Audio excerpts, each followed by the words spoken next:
Hello, listeners, and thank you once again for tuning in to Readers Anonymous on 97.6 FM.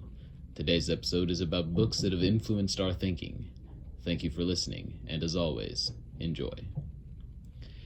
Hello, listeners, and welcome once again to Readers Anonymous. I'm your host, Connor Berry, and I have an exciting book for you today.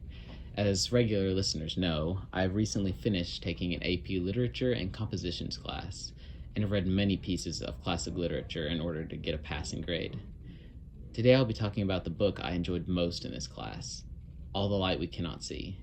Since we've already discussed it at length, I'll only be summarizing the relevant points to the story. Marie-Laure, a blind French girl, and a German boy, Werner Penfing, are on opposite sides of World War II and face many trials, most of them physical in Marie-Laure's case and ethical in Werner's case.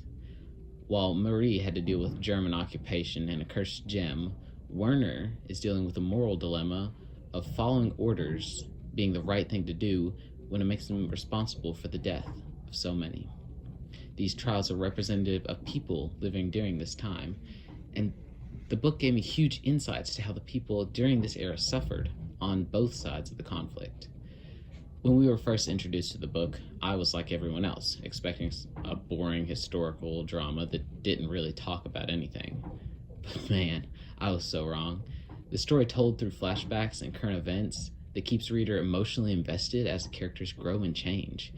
The story starts off slow, but it doesn't take very long before it starts to pick up the pace.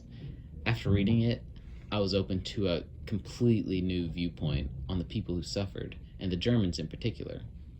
Werner was an orphan who enlisted into the military so that he could give a better life to his sister.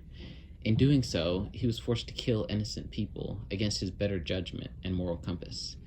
The others in his squad were split between not really caring, or like Werner, caring but putting their own lives first, knowing that if they tried to rebel, they would only be killed in return.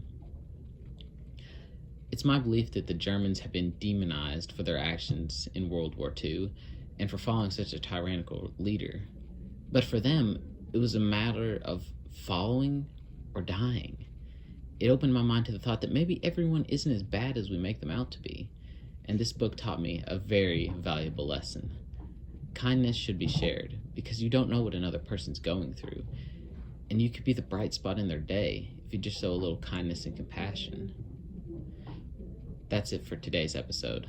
This was Readers Anonymous. I'm your host, Connor Berry, reminding you to be kind and keep reading.